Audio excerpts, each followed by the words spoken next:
What's up, everybody, and welcome to the Hill Shadows podcast. I'm your host, Jeremiah, and this is Ashley with me tonight. If you like the strange and paranormal, hit the subscribe button. That's the kind of content we cover. We're going to do some things on alien abductions tonight. And Ashley hasn't been with me in a little while, have you? No, I was pretty sick. Everybody in our family's been pretty sick.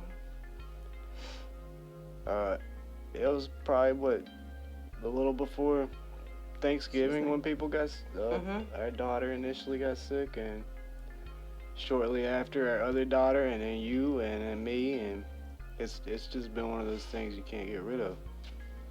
But that comes with the fall season, right? That's probably my least favorite thing about the fall season. I've actually got some pretty cool stories, and I guess it's probably okay to kick things off with something like common knowledge, right? Like to go over because there are a lot of there's some famous UFO abduction stories, and there's some like really well-known ones like Travis Walton, right? Right. That was from the guy Fire in the from Sky. Or that's the movie. And there's some really good movies on UFO abduction too. I guess we could talk about that. I guess anything to do with aliens Sure. or related we could bring anything like that up, because we haven't actually covered anything like this, which is weird because I don't think you've seen spirit stuff. I haven't seen anything like that, but we've both seen a UFO a couple times. So there's one thing we have seen, and we have not really. What's crazy though is that I've always wanted to see a UFO so bad, and I never have until. And now you did. The last year, and there has been so many. There have been. And what was I can't explain. I'll tell you what's interesting is the U.S. government actually disclosed the other day that they've been working on a new stealth plane, which I'm familiar with stealth aircraft, and it's not what I seen, but it could be something a lot of people might see and think that it's something else. If you guys have had any kind of strange encounters or seen anything weird flying around in the sky, you can let us know by leaving a comment or emailing us at hillshadowsky@yahoo.com, and if you do, we'll share your story on an upcoming episode. My favorite thing is to hear like other people's. We love hearing encounters. Yeah, they're really cool. Fascinating to me. Yeah, I mean that's one of the main kinds of evidence you come across when dealing with the paranormal or things that are unexplainable is first-hand witness accounts, and you can't say that all those people are crazy. I mean, I know No. I've seen some stuff that people think I'm crazy when I talk about it. And I guess, should I talk about the Barney and Betty Hill thing? I know you didn't want to touch it at all because it's such a common thing, but it's available on Wikipedia. There's a lot of information out about it. And these two people speak on all kinds of different television shows and documentaries on the subject matter of UFOs and alien abductions. And that's Barney and Betty Hill, and they were a couple from here in America. They claim that they were abducted by extraterrestrials in a rural portion of the state of New Hampshire. And this happened, I think they claim they were abducted from September 19th to the 20th in 1961. This was the first widely publicized report of an alien abduction in the U.S. So they made major news, this couple. And let me see exactly what their story is. It became known as the Hill abduction and the Zeta Reticuli incident because the star map shown to Betty Hill could possibly be the Zeta Reticuli system. That's actually been found. According to some researchers. The story was adapted into a book in 1966 called The Uninterrupted Journey, and another film in 1975 called The UFO Incident. And most of Betty Hill's notes, tapes, and other items have been placed in the permanent collection at the University of New Hampshire. So if you guys want to check that out, you can go see some of that stuff there. Let me actually get into the encounter itself, and we'll move on. I don't want to really touch on this. I don't want the whole thing to be about this, and I don't want it to drag on too late because I know you're tired. I'm pretty tired. We haven't had the relaxing weekend we had planned on having. We had anticipated going to a Christmas parade last night. Had a little bit of a change of plans, and we're actually recording this a day late because of that. But I'll get into the actual encounter. According to a variety of reports given by the Hills, the alleged UFO sighting happened about 10:30 p.m. on September the 19th, 1961. They were driving back to Portsmouth from a vacation in Niagara Falls in Montreal. Just south of Lancaster, New Hampshire, Betty claimed to have observed a bright point of light in the sky that moved from below the moon and the planet Jupiter upward to the west of the moon. While Barney navigated U.S. Route 3, Betty reasoned that she was observing a falling star, only it moved upward. Because it moved erratically and grew bigger and brighter, Betty urged Barney to stop the car for a closer look, as well as to walk their dog, Delcy. Barney stopped at a scenic picnic area just south of Twin Mountain. Betty, looking through binoculars, observed an odd-shaped craft flashing multicolored lights traveling across the face of the moon. Because her sister had several years earlier said she had seen a flying saucer, Betty thought it might be what she was observing. Through binoculars, Barney observed what he reasoned was a commercial airliner traveling toward Vermont on its way to Montreal. However, he soon changed his mind because without looking at as if it had turned, the craft rapidly descended in his direction. This observation caused Barney to realize this object that was a plane was not a plane. They quickly returned to their car and drove toward Franconian Notch, a narrow mountainous stretch of the road. The Hills said they continued driving on the isolated road, moving very slowly through the Franconian Notch in order to observe the object as it came even closer. At this point, it passed above a restaurant and a signal tower on top of Cannon Mountain, and came out near the old man of the mountain. Betty testified that it was at least 1.5 times the length of the granite cliff profile, which was 40 feet long, and that it seemed to be rotating. The couple watched as the silent, illuminated craft moved erratically and bounced back and forth in the night sky.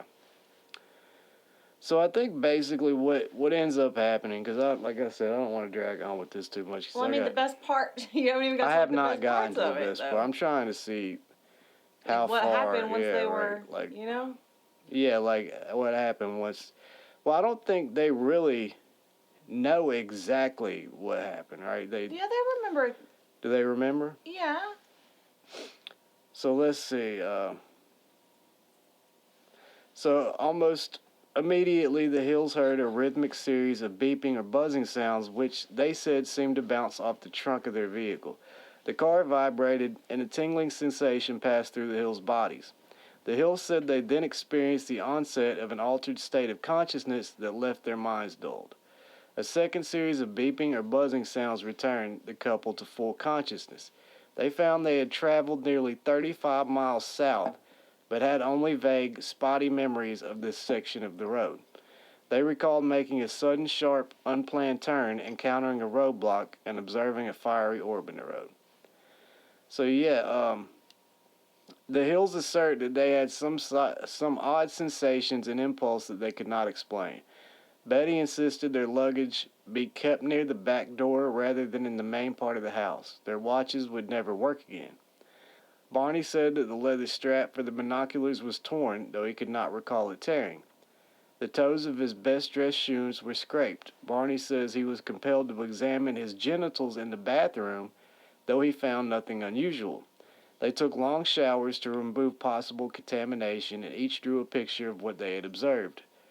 Perplexed, the Hills say they tried to reconstruct the chronology of events as they witnessed the UFO and drove home, but immediately after they heard the buzzing sounds, their memories became incomplete and fragmented. After sleeping for a few hours, Betty awoke and placed the shoes and clothing she had worn during the drive into her closet, observing that the dress was torn at the hem, zipper, and lining. Later, when she retrieved the items from her closet, she noted a pinkish powder on her dress. She hung the dress on her clothesline and the pink powder blew away, but the dress was irreparably damaged. She threw it away, but then changed her mind, retrieved the dress, and hung it in her closet. Over the years, 5 laboratories have conducted chemical and forensic analysis on the dress. There were shiny, concentric circles on their car's trunk that had not been there the previous day. Betty and Barney experimented with the compass, noting that when they moved it close to the spots, the needle would whirl rapidly, but when they moved it a few inches away from the shiny spots, it would drop down. So yeah, on September 21st, Betty actually telephoned Pease Air Force Base to report their UFO encounter. And for fear of being labeled, she withheld some of the details. And the 22nd, Major Paul Henderson telephoned the Hills for a more detailed interview. So they actually talked to the Air Force about this. This is a really well-known encounter. If you guys want to check it out, I'll make sure I drop the link to it. But like I said, I got at least one thing I want to read that I got off Reddit. It's just an interesting little story somebody had posted. Okay. Do you want me to go ahead and do that? Sure. Okay, well, I will do that right now. And I will also, as always, I'll leave the link to this down in the description. So if you guys want to check this out, you can. So they're responding to somebody who is sharing their UFO experience.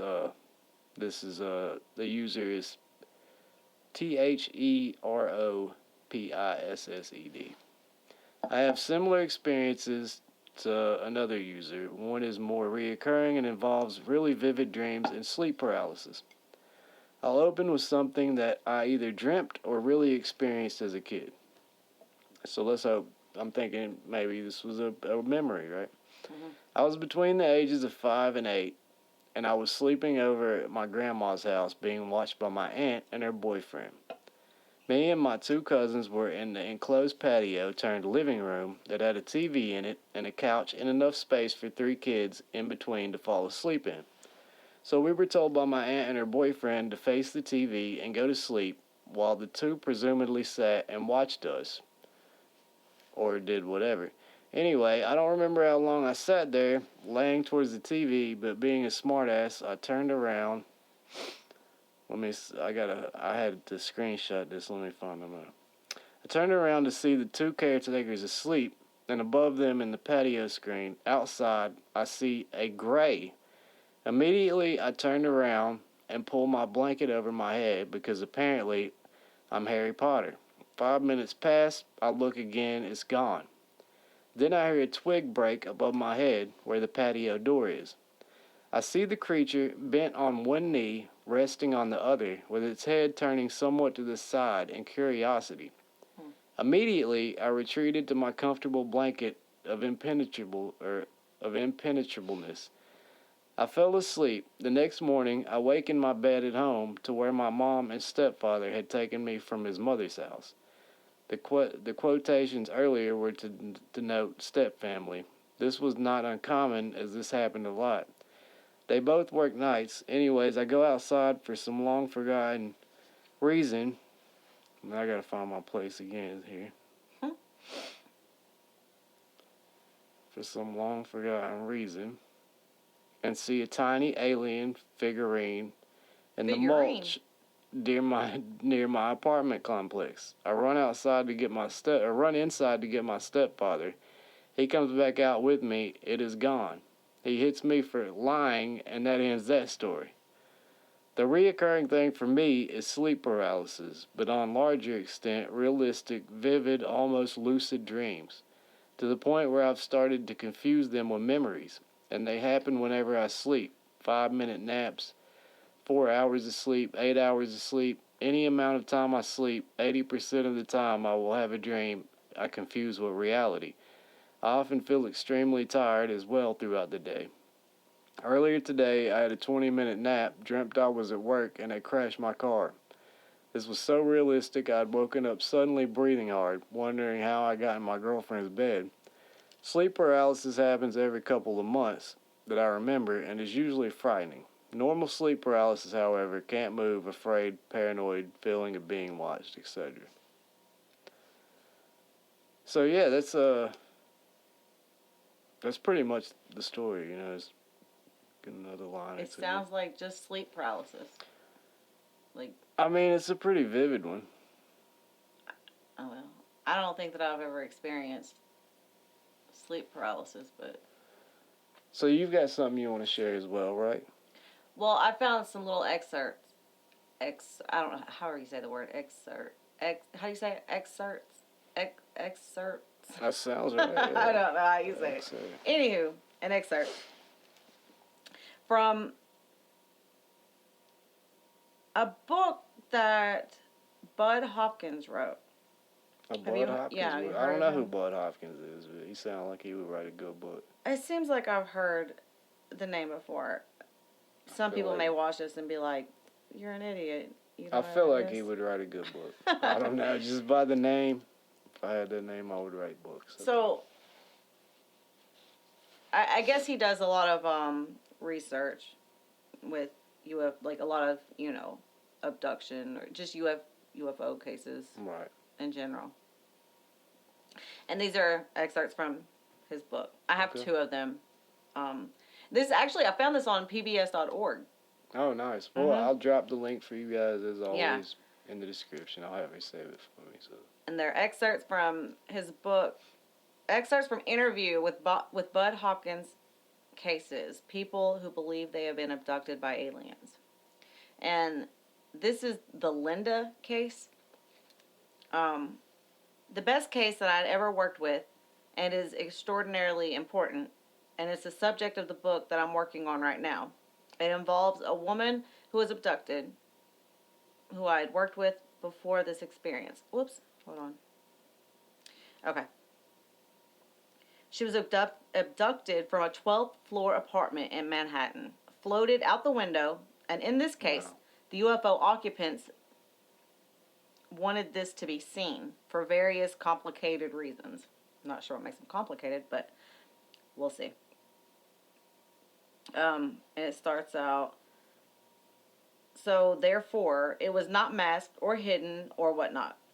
Even though it was 3 a.m, the woman was witnessed floating with 3 aliens below the UFO, 12 stories up, by a number of different people who I have heard from. One of the people who I interviewed at great length described her absolute terror when she saw the sight from the Brooklyn Bridge. Her first attempt to explain it to herself was, "This can't happen." Was, "Somebody must be making a movie. This must be a movie because it's impossible. And yet I'm looking at it." There were other people on the bridge too, also terrified. There were people floating in the air, as they described it. People on the ground contacted me. They still have not wanted their names used. They've not wanted to talk to me personally for various reasons, but described exactly the same thing. I've gotten matching sets of drawings of what everyone saw from their own perspectives. Another woman who I've dealt with at length saw the UFO right next to the building from which this woman was floated out. She said it was enormous, and at that point, somehow her car stopped, and their memories are very unclear from that point on, as if someone or other, as often happens in these cases, there was some kind of effect, electromagnetic effect or whatever. We don't know what to call it, which stopped the car. The way these are wrote, it's really, it's kind of hard to read. Sorry. Right, yeah. It's not complete sentences. I got a couple thoughts on it, So their memories only went up to the point of seeing this UFO right directly next to the building before the people floated out. For one, I know a common misconception on this subject matter is that it always takes place, on somebody's farm, out in the middle of nowhere, out in the desert somewhere, very isolated. This was not. This was right in Manhattan somewhere. So and why is there always pieces missing from everybody? People go missing, right? We're extremely easy to manipulate, evidently. So they're not always hiding. I mean, sometimes they're right out in the biggest cities. I mean, think about it. They don't have to hide from people. The cops can't track them down like they can, like you and me, right? Right. These things scoot in and they're gone, and maybe 1 or 2 people might think about it. Half the people that see them don't even report their sighting. So, right. And even the ones that do, they hit a dead end very quickly, and you might get made fun of. And another thing I wanted to say, on top of that, is there are common things that happen during reported abductions, like memory loss, equipment being affected, like Mm-hmm. vehicles being turned off or not wanting to start, or different gauges and machinery malfunctioning or electronic equipment malfunctioning. Like these are all very common points that come up over and over again. Right. That's Well, one thing evidently, I've if you get noticed. whatever this book is that he was writing, you can, there's more Right. detail about these stories. I mean, that's a really interesting story. Mm-hmm. So this is another one. It's titled "A Letter to Bud Hopkins." Okay. Um, so here's a letter. A woman writing about her child. She was so concerned. Her daughter's 3 years old. When she was putting her daughter to bed, the little girl cried and said, "I want to hide." And the woman asked, "Why?" And she said, "I'm hiding because the little people are going to get me." This really frightened the mother, and she asked what happened to the little people, or what happened with the little people, sorry. The mother wrote, "She told me they come into her room, take her outside." My phone just shut off. Um, That's aggravating. that they have big eyes, and that she went up into the sky with them. I asked what happened up there, and she said, "They took me to see the doctor." The next day, she saw on a television program, her mother was sitting there, a cover of a book about abductions with a face of an alien. The little girl jumped to her knees, pointing to the TV, shouting, "That's them, Mommy, the people." She covered her eyes and said, "I'm scared, Mommy. I've never seen such fear in Nicole before." Within that same week, she drew many faces with only very large dark eyes. I also noticed at the time, while undressing her, 3 tiny raised pin-like marks near her navel, and the same under her left nostril. That same day, she also had a pretty bad nosebleed. That seems to be something that happens. Right, yeah. Since this all occurred, every now and then she mentions other things, such as, "They take my jammies off, they hurt me," etc., etc. I received, oh, I'm sorry, I realize you received many letters of this kind, some of which are phony, but believe me, this is not made up. If this is all really happening to my little girl, please give me some advice as to how to help her deal with these visitations. I know you're a very busy man, but please, perhaps a short response to my letter may ease my anxiety a little, Mr. Hopkins. Could this really be true? Thank you sincerely. So there's no way that one can read these letters without responding. Well, yeah, that's basically that. But Well, one thing I want to say about that one is I notice you hear a lot about the big eyes, like almost like I mean, insect eyes or something. yeah, One theory about that is that maybe aliens are humans from the future that have figured out time travel and come back in time, and maybe that's like evolution over yeah. years. So what was Eventually, that? we'll look like that. We Right? watched That's some the documentary. idea. I cannot remember the name of it. I'm terrible about that. There's But about so there was many. that man that had that So cabin, many documentaries. and he kept having like things Right, yeah, the come in like and take him things, outside into the yard, would take that him up, was very and interesting. he had the group of people come. If I can And think of the one of name the of aliens this, I came will to- share it with you guys in the description. If not, I will try. Remind me, and I will in a future video. Mhm. But yeah, that was a. I was trying to say something about it though. Go ahead. I was just trying to remember the name of it. I could not remember. But that So was a group of people came there, and while there, they were visited by these things, or at least the woman was, and she started screaming, and it was like, "Why do you guys always scream? Like every time, like you all scream. We don't hurt you." And then told her that she would, or we would be them one day. Right. Yeah. What does that mean?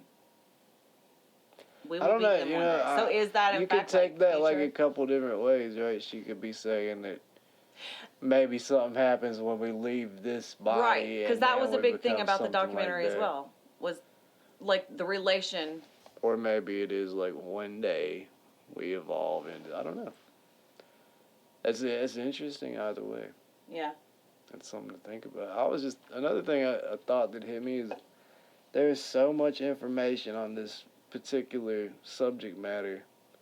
We could talk on and on. I mean, you could talk about men in black that supposedly cover up all these encounters. There's government, the branches of the government that are like actually work in disinformation. Right. And they've actually used this topic to say, oh yeah, you did see a UFO, because it sounds silly and people don't believe that. So Yeah. I mean, there's always a motive. And one thing about the UFO thing with me is I would like to think that there's like little aliens flying the spaceships. Like that's my idea of when I see a UFO, it makes it so much more interesting to think that it could be little alien people flying. If you think about it just being regular people, it's like If you believe that we are the only intelligent lame life in all of the galaxies, I think that's. I'll tell you that movie, absurd. The movie Nope. I don't like that idea. Well, I haven't watched that. The fact that it's like some giant bug or some big jellyfish living among the clouds feeding on cattle. Why? There could be that as well. I don't think it's just one. Yeah, and that's type. cool. There have been so many different. Like I like jellyfish, but they're not aliens, right? They're not little green men. All right. I don't know. I just that idea is so much cooler to me. That's why I love the reports where these people talk about the grays or whatever. I don't care much for the insectoid reports where they're just like operating on people and don't care nothing about people. Like that seems. And I don't like the Nordics that have like the glorious hair. Like, why? I don't know. Like that just doesn't appeal to me. Like I want to see the little bitty dudes with the long fingers that E.T. look. I don't know. I think it's interesting. Huh. It's interesting. I think anything that's not of this You can planet. experience that by going to like Norway, though. You know what I'm saying? No, like, you can't. No. That's from. Yeah, I got you. I know. But yeah, there's just so much information on this particular topic, from abductions to, and if you look in the night sky, you can see so much stuff up there on a clear night that, I mean, who knows what all that stuff is. A lot of it's probably satellites, but do you see some stuff out there that's not satellites? And that's just any given time. I could go out right now and within 15 minutes I'll probably see at least one thing that I wouldn't know for certain what it was. And I guess that's what makes this such an interesting topic, and it's so easy to talk about. You can just kind of go on and on. And we're close to a half an hour mark. I don't really want to drag on too much longer than that. I mean, what would you like to add on this? I mean, think about it. This is Nothing. We can always cover more at a later time, because there are, like we were talking about, there are different types of aliens that are reported to be seen. And people even go as far as talking about an intergalactic federation. Am I right? Mm-hmm. And I know you guys probably think I'm talking about Star Wars or something, which I love talking about Star Wars too. But I think that's based on real things. I think too. it is a lot of it. Yeah. Well, I mean, we know that there's a real battle between good and evil. I mean, we all fight that from the days we're born. So, yeah, the light side of the Force and the dark side of the Force, and you got different, I don't know, probably like some interdimensional travel. I mean, there are scientists working on figuring out like what other dimensions are at play around us at all times. So, I mean, a lot of cool stuff.